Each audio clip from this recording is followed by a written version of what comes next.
Hi guys, welcome to my channel, Allie's Book Nook. If you're new here, my name is Allison, and today I'm going to share with you all of the books that I got through for the month of October. So, October, I read / listened to 9 books, which is a couple books less than the last couple months. I could have easily hit 10, but I got in a little bit of a reading slump.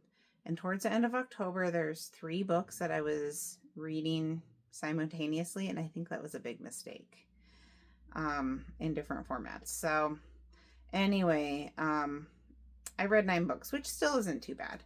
I've already surpassed my goal of 60 books for the year. I think I'm at 74 now, so it's fine. And I feel like I had a pretty good reading month.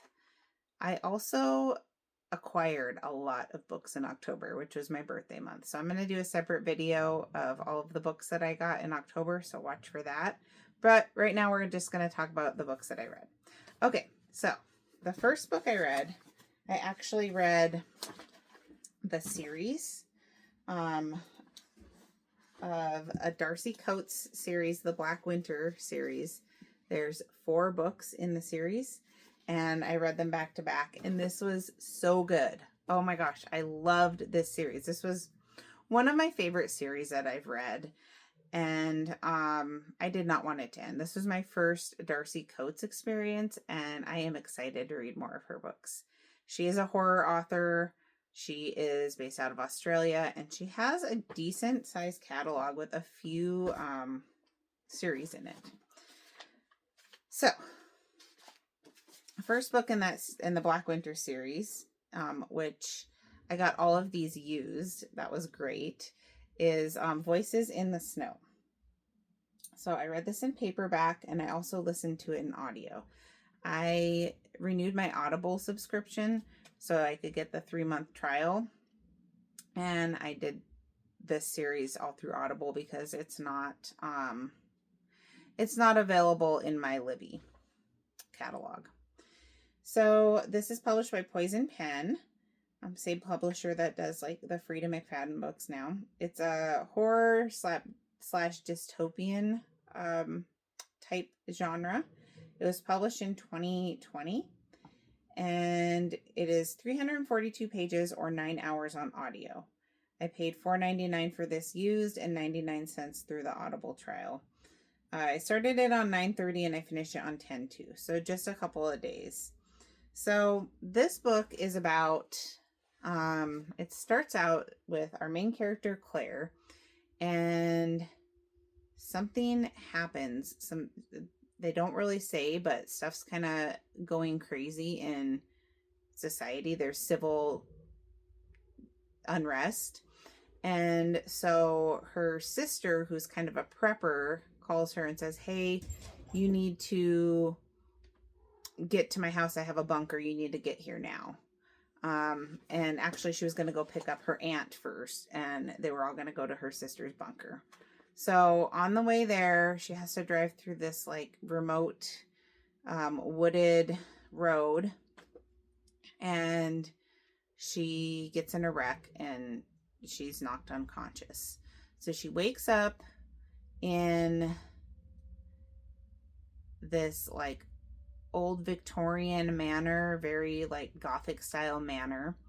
And this guy is taking care of her. He's helped nurse her back to health, and his name is Dorian. And she doesn't remember what happened, why she was on that road. She doesn't remember the civil unrest happening. She doesn't remember getting in the wreck or anything. And all she knows is this guy has her at his house. This kind of creepy, like I said, like big Gothic mansion. And so she's trying to figure out, is he a good guy? Is he a bad guy? Is he keeping me here against my will? What is going on? And meanwhile, Dorian, he is very sheltered from the outside world. So he doesn't have modern communication, really. He's about her age. They're both like in their 20s. She's like early 20s. He's maybe mid 20s.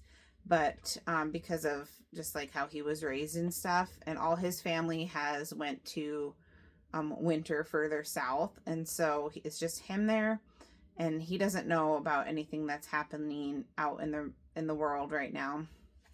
And so that's kind of where this story begins. And it says, at least the stranger seems kind, but Claire doesn't know if she can trust him. And he promised they were alone here, but she sees and hears things that convince her something else is creeping about the surrounding woods, watching, waiting. Between the claustrophobic storm and the inescapable sense of being hunted, Claire is on edge and increasingly certain of one thing. Her car crash wasn't an accident. Something is waiting for her to step outside the fragile safety of the house. Something monstrous, something unfeeling, something desperately hungry. So this was a great book / series to start out, spooky season for October. I read horror books. I like horror and spooky stuff year round. So I didn't just do spooky books, but yeah, this was so good. I said it was overall really good.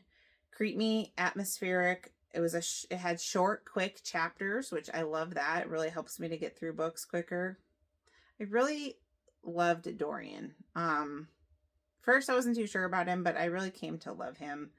I'm not sure if I liked the end of this book, but I said, I hope that it makes more sense after I had read this. I said that I felt like it would be a big part of the series.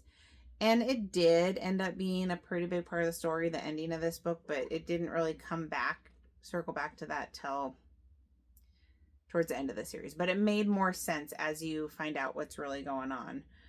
So I said I was excited to continue this series. So this was my first Darcy Coates book / series. I will be reading more. And I gave this a 4.25 overall due to the ending. Like I said, at the time I was like, what the heck?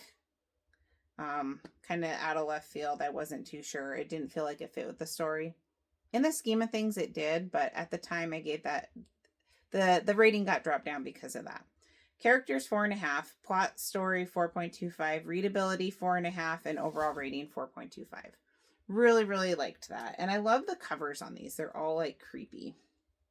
And so then I moved on to the second book in the series,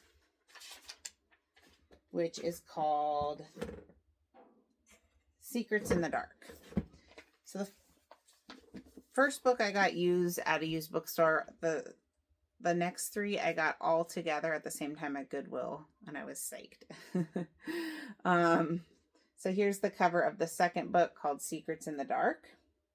Second book I read in paperback and audio. Again, published by Poison Pen. These are all published in 2020. So I don't know when she wrote them, but they were all published the same year. Dystopian horror. Same genre, obviously. 484 pages. It was about 9 hours on audio.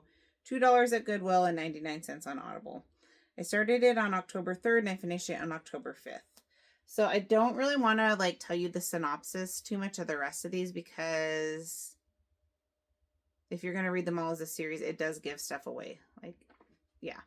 But this, they kind of move on. The first one is a lot of story building, and it's kind of more secluded to the manor, where there's scenes in other areas as you get more into the series.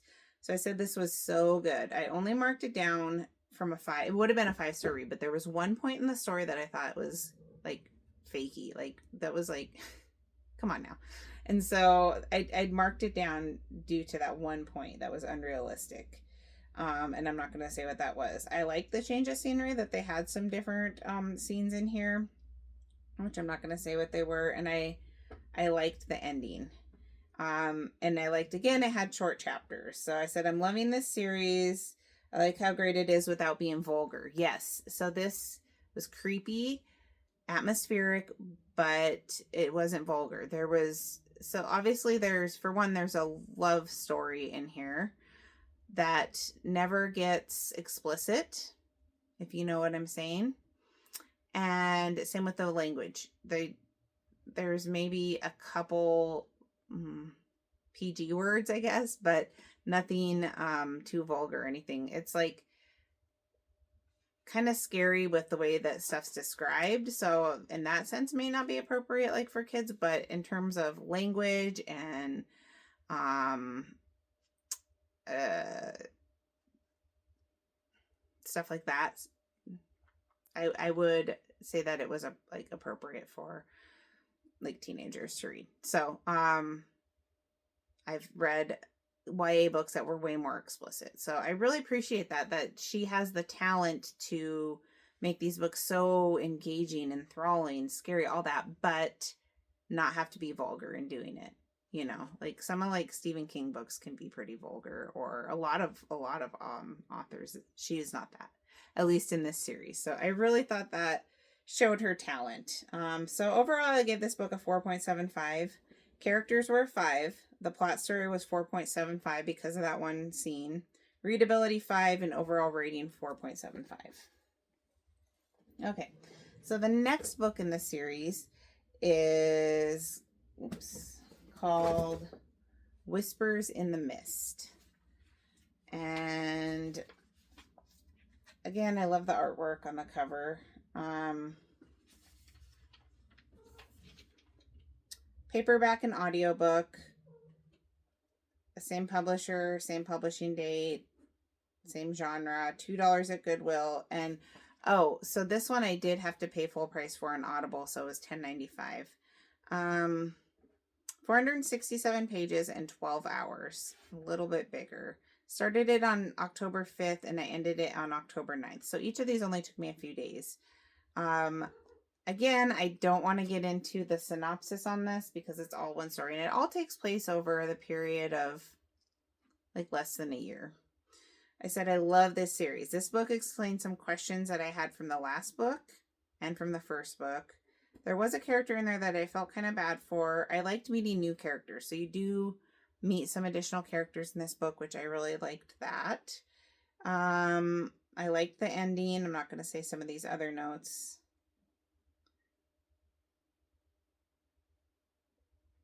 Possibly my favorite, I said, and there was more science in here.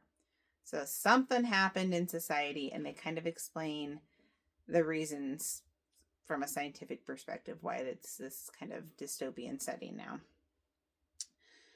Additional notes, there were too many uses of the word melancholy. Okay, we did not need that many. It also uses the word, I don't have this in my notes, but deluge, like a big, strong rain pour down, for lack of a better word. She used that a lot. That didn't bother me, but melancholy is used a lot in here.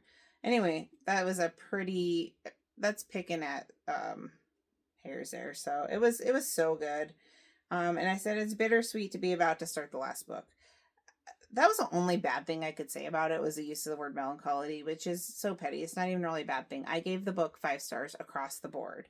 Overall, readability, plot story, characters, all that, 5. I loved this book.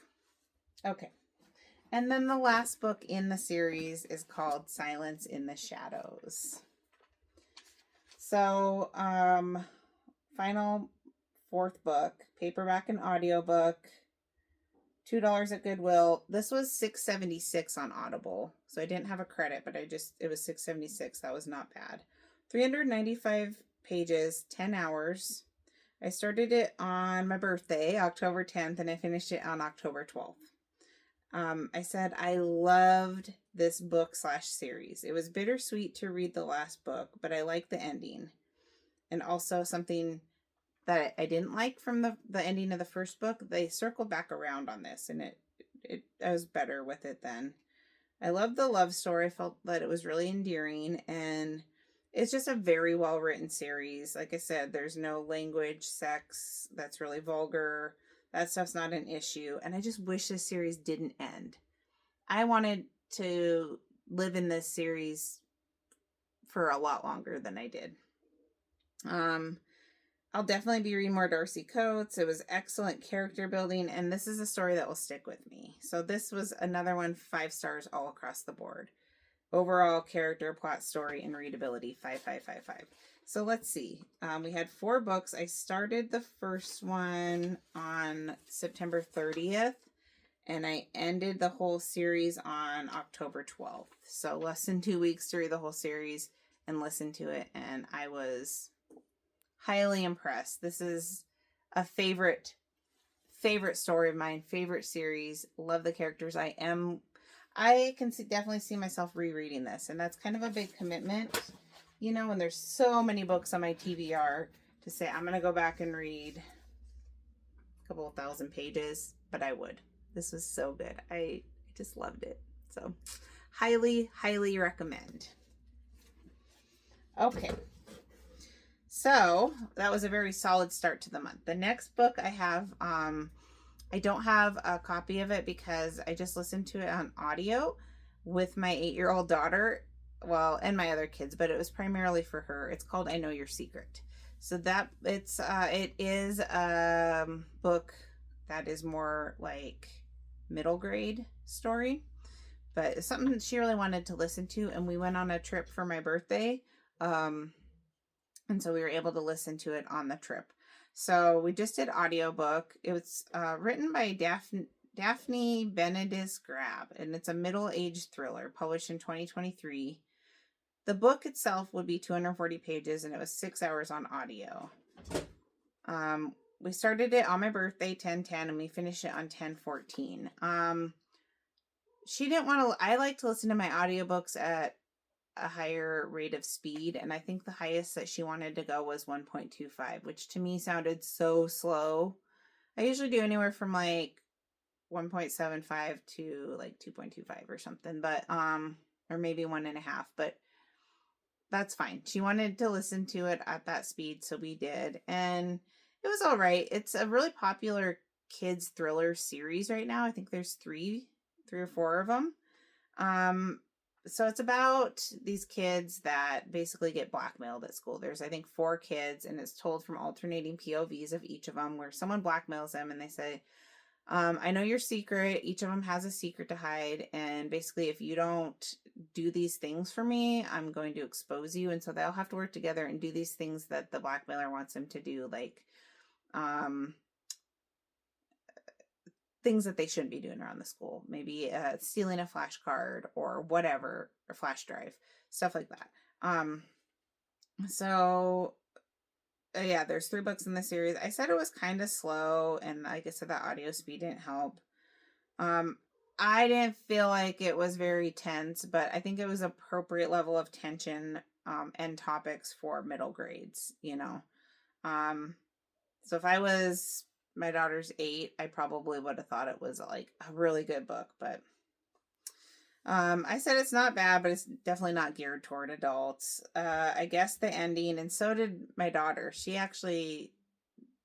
really good at guessing endings, and she wants to finish a series. I don't know if we will, but I give it 2.5 across the board.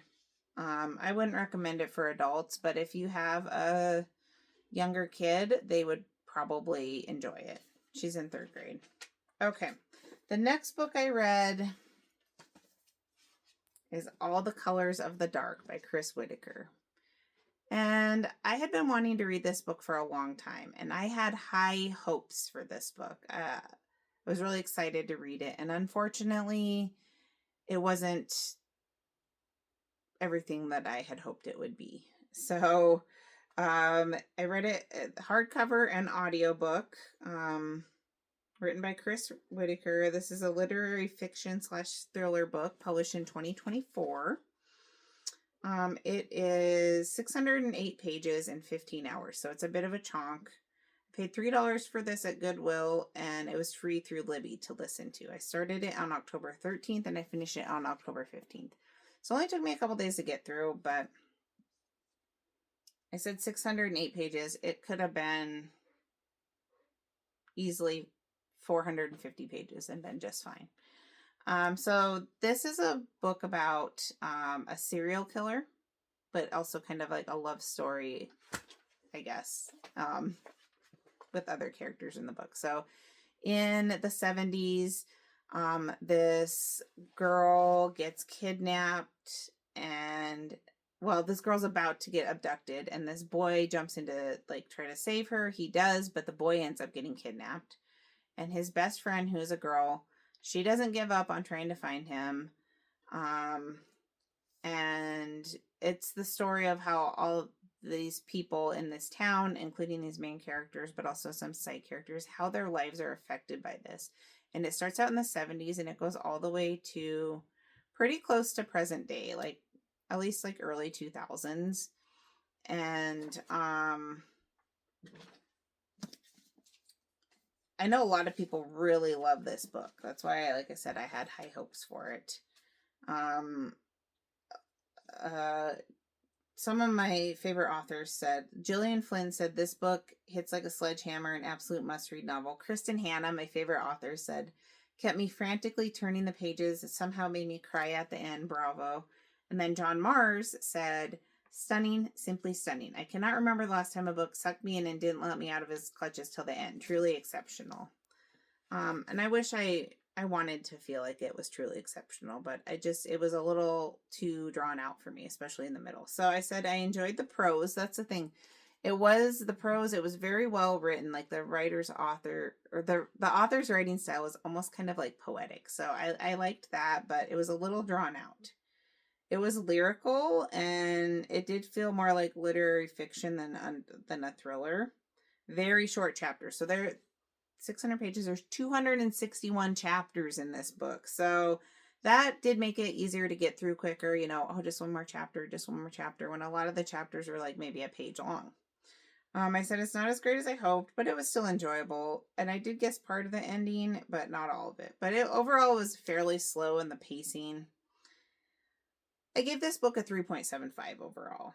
So characters were a 4. The plot story was 3.75. Readability 3.5. And then, overall rating 3.75. If you like a slow burn and kind of a lyrical writing style, you might like this book. And like I said, a lot of people did love it. And I didn't hate it. Maybe my expectations were too high. I mean, I had that happen with what was that other one? I can't even think of the name of it.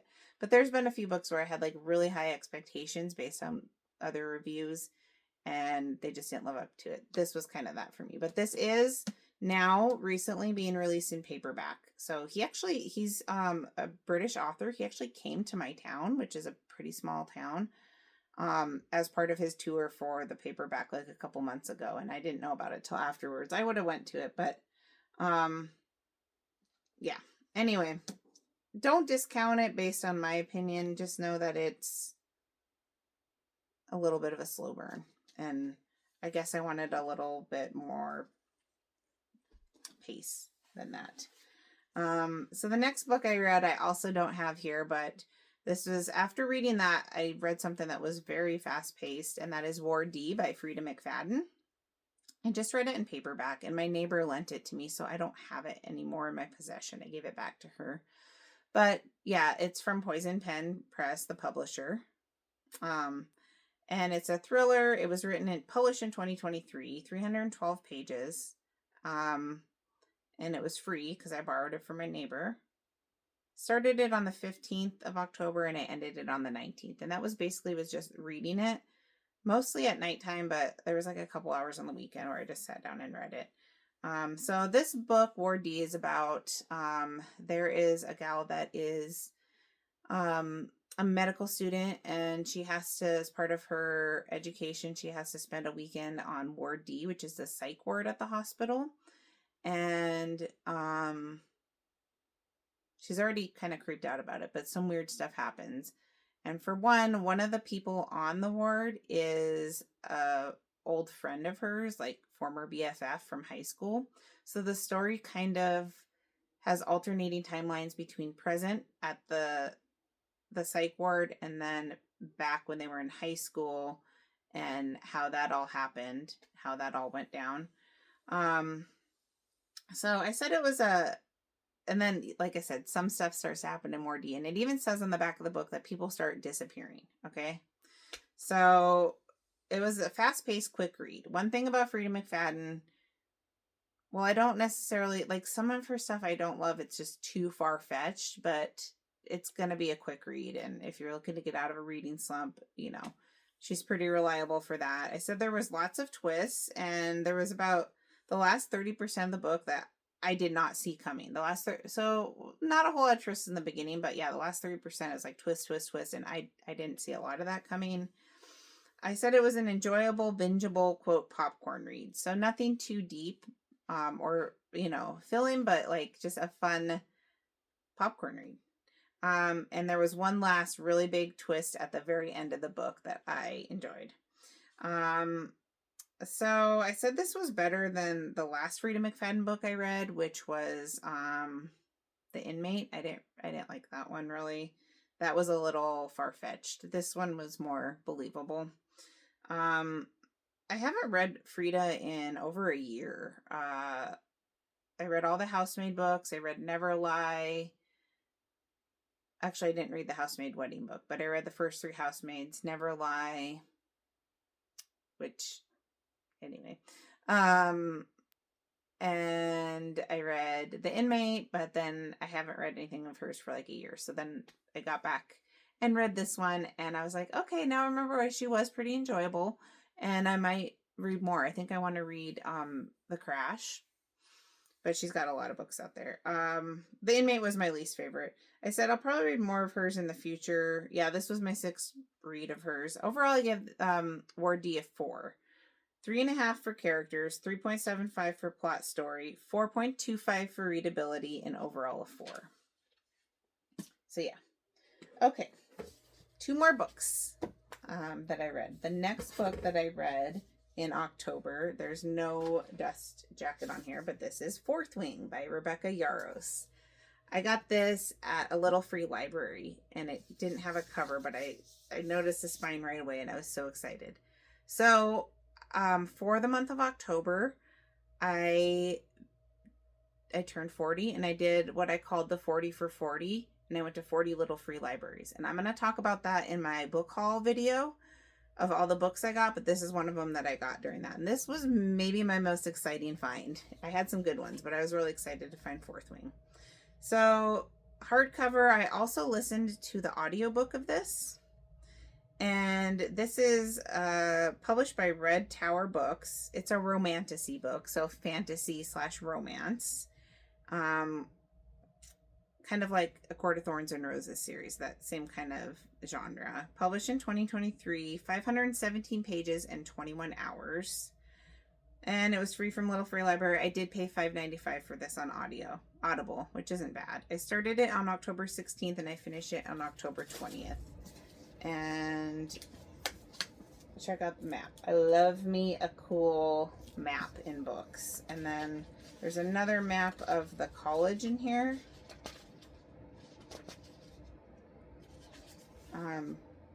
As well, but the front and back cover have the same map of the continent. So there were some similarities in this book that I noticed that were similar themes or maybe words used as the ACOTAR series, and I don't know if that's, I think these were written after. I don't know if that's intentional or if that's like those are like common things in all of fantasy books. I don't read a lot of fantasy, but I did enjoy it. So basically this is about this girl named Violet, and she attends this college where she wants to be a scribe. It's a war college. She wants to be a scribe. She loves reading, research. She wants to be in the library. That's what her dad did. But her mom is like pretty high up in like the military of the war college. And so she ends up being commissioned to basically go to battle and train as a soldier or whatever. And a lot of people are drafted into it, but basically they are going to train to be dragon riders. That's why you see a dragon here, and go to battle on their dragons. And it's like a lot of world building in this one. And so there's a whole thing with like how people get put together with their dragons, and they're at war with other areas, and part of their part of some of the people that are in this college or are fighting in this war that were drafted, they are part of the continent that's called Tyrandor Providence, and it's people that have like 600 years ago or something. Was it 600? I'm maybe it wasn't. It was much more recent than that. No, much more recent, like a generation ago. Well, 600 years ago, they tried to break free and be their own area. That didn't work. And then, like, I hope I'm getting my story straight here. Anyway, like a generation ago, the those people again tried to abscond or whatever from the continent and the ruling powers there, and they failed. And as part of that punishment, like a lot of the parents were unalived, and so now these kids are in this war college who just like they watch their parents be unalived basically by the people that they're fighting for. So there is some tension there, and you get more into that in the series. So I said overall this was really good. It was somewhat slow at the start, but it did pick up, and there's lots of world building. Some parts I felt were similar to A Court of Thorns and Roses, like Rhys-Ann from A Court of Thorns and Roses. He's similar to Xaden in here. He's like a shadow daddy, like can work with shadows and stuff like that. But it ended on two big cliffhangers, and I am really excited. I said I was really excited to read the second book. I have started on the audio like a week ago, but I'm gonna get back into it this week. Like I said, I kind of screwed myself by doing 3 books at once, and one of them was really not good, and it kind of put me in a slump, and so I kind of got out of it, and now I'm ready to get back into it. This is the first in the series. There's 3 books. There's Fourth Wing, there's Iron Flame, which is the second, and then Onyx Storm, which came out like the beginning of this year. And this is my first Rebecca Yarros book. I think she originally wrote romance. I think more romance books, but this is a highly popular series. I'm sure a lot of you guys have probably already read it. Overall, I give this book a 4.5. Characters 4.5, plot story 4.25, readability 4.25, and overall 4.5 because of the ending. The ending, I was like, oh my gosh, I need to get the second book right away and start reading it. And my neighbor lent me the second one. Plus, sorry, I need to adjust myself here. I ended up getting the second one on audio, so I will be talking about that next month in my what I've been reading video. But yeah, it was good. I'm ready to dive into this series. It was a little bit heavy though. Like I kind of had to concentrate much more than like a Frida McFadden book. This required much more concentration. And then the last book that I read in October was really, really good. And that was Such Quiet Girls by Noelle Eiley. So Noelle W. Eiley. You guys, this is one of my favorite authors. I love her so much. And I get to go see her next weekend. I am so excited. She is doing a book tour there's a couple things that she's promoting. Probably her most famous book is Ask for Andrea, and there's a new sprayed edges version of that she's promoting, as well as a prequel to that book. But this is aside from that prequel, which this is going to be her most recent release, I should say. This was so good. So she writes thriller books, and a lot of them, not all of them, but a lot of them are based on true events, and this was based on a true event. So let's see here. Well, I purchased the paperback. I ended up only listening to it on audio through Libby because I just like devoured it, and I didn't even really have time to read this. I was just like listening to it pretty much as I could. So this is published by Dynamite Books. It's a thriller published this year, 2025. It's 9 hours on Audible or audio, and it's 350 pages. So I did purchase this, which I'm happy to have this for my collection. And I'm going to bring it and maybe she'll sign it or I'll get some type of signed copy from her. But it was also free on Libby. So I started it on October 22nd and I finished it on October 25th.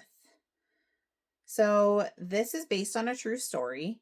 And the true story happened in the 1970s in California where a school bus with a bunch of students on it, they were kidnapped and held hostage. This book takes place present day in Idaho. Noelle Eiley lives in Idaho, and so a lot of her stories take place in Idaho.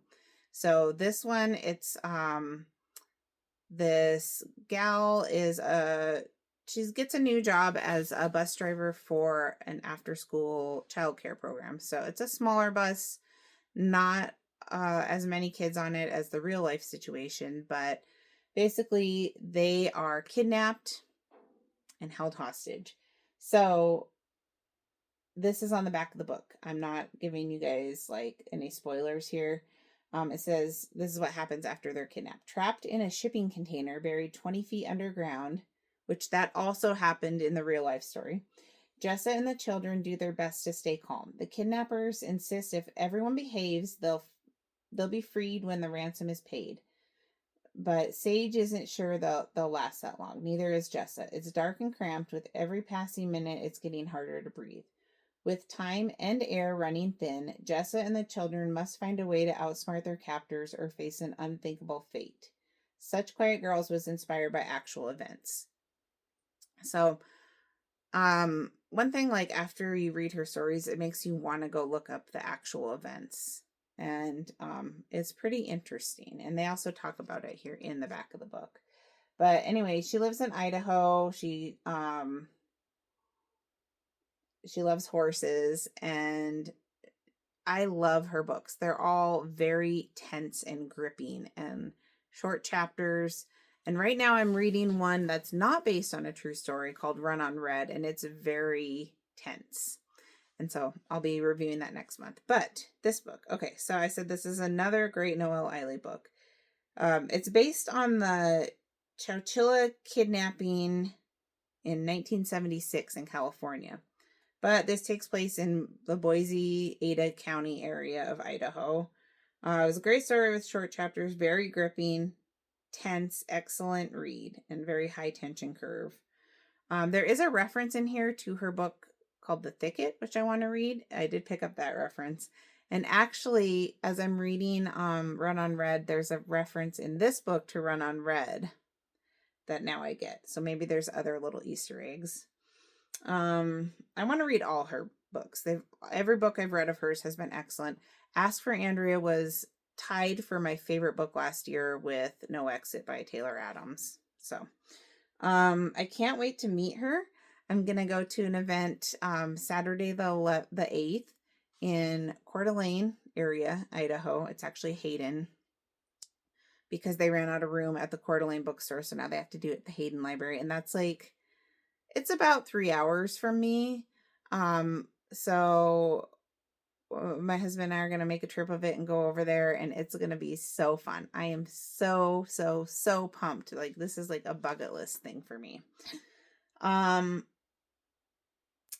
Anyway, I give this book 5 stars, and that doesn't have anything to do with, being excited to go meet her. At least I don't think it does. It was just a great read all across the board. Characters, plot, story, readability, overall rating, all 5 stars.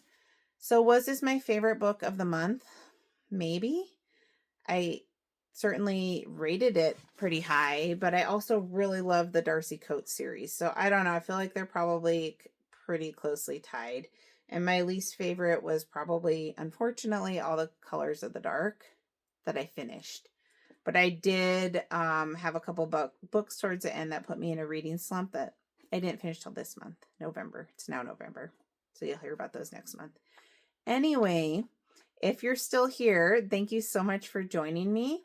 Let me know if you've read any of these books, what your thoughts are on them, or if you have any recommendations for any books that you think I need to read. I have so many books on my TBR. It's insane, and I really need to start reading through the books I have, but I'm always looking for good recommendations. So anyway, thank you so much for joining me, and I'll catch you in the next video. Bye, guys.